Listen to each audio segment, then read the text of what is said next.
barangkali supaya lebih banyak waktu untuk kawan-kawan bertanya. Ya. Bagi saya sebenarnya ini MOU ini praktis sudah mati, ya, tidak ada lagi. Jadi saya ingin menantang siapa saja untuk menyebutkan, ya, mana ketentuan MOU yang hari ini masih bisa dijalankan. Nah, lagi masaknya kau betul, ha?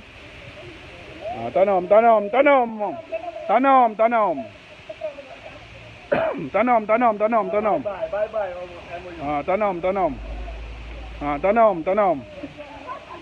Tunggu Nasir kag tanam mau Helsinki. Kag tanam mau Helsinki, ba? Kag tanam.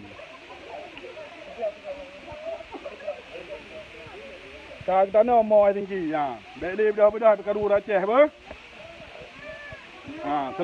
Selamat ju. Yang gila lang baik bedah.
Hanya nak ke tetamu acara baca teks.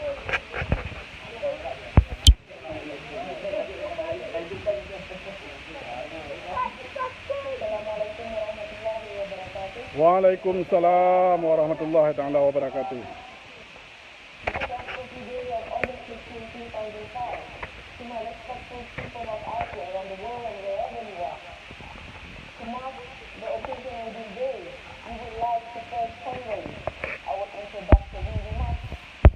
To remember, the history catastrophe of August 15, 2005 will be in various languages, so it can be understood by all, especially about the struggles of the journey to freedom. On August 15, 2005, which was 15 years ago, to the day an agreement was signed in Helsinki to end the long conflict of war in Aceh. However, it was during this day that we as Acehans were neglected and forgotten in the conflict, especially against the Indonesians, whom we already had an untrustworthy experience. Our enemy Indonesia continuously displayed a flaming display in front of our humanitarian reasons, when in fact, at the same time in various cases, they were as ignorant as the Jahil during the Prophet's struggle, especially in their military conquest when it comes to issue of the terms and agreement that must be kept and commit. In the case of our Prophet Muhammad sallallahu alaihi wasallam, the Quran states for the Prophet in his house to kill him, but instead they found Sayyidina Ali radiallahu anhu in the Prophet's bed. Upon seeing Sayyidina Ali, the Quran changed their manners by being sweet and loving towards Ali. But we all know that this is a rash display of Ali, because their target was toward the Prophet Muhammad sallallahu alaihi wasallam. It is this same cunning and preposterous display of affection that shown towards the people of Aceh by the Indonesians to continue their mischievous agenda of destroying the people of Aceh. However, compare this with the case of the Aceh conflict during the Dome and military emergency. What did the Indonesian military do to the families of previous Aceh Merdeka fighters? The families of Aceh fighters were held hostages and then used as tools in order to get our warriors to surrender themselves. In such case, who is far more ruthless? Who is far more evil? Hear this out, Aceh people, out there of wherever you are. Above all, from the various experiences that have happened to Aceh, it is not wise to make decisions quickly and drastically in resolving this desperate old conflict. The complex solution of this Aceh conflict must be resolved gradually in a democratic manner. It will take time, and we will not be able to solve this issue just by simply having written umpteen of times in such ways as MOU has been doing. It is going to take more effort and urgency. We also need people who care about solving the problem, because How can we solve problems if even the mediator themselves were not neutral and clearly siding with the Indonesians? And we are not in our right to have a fair chance to tell our side of the story and demand. Therefore, once again, 16 years is just more than enough to open the eyes of the people of Aceh, wherever they are. It is enough. It is enough that we have been continuously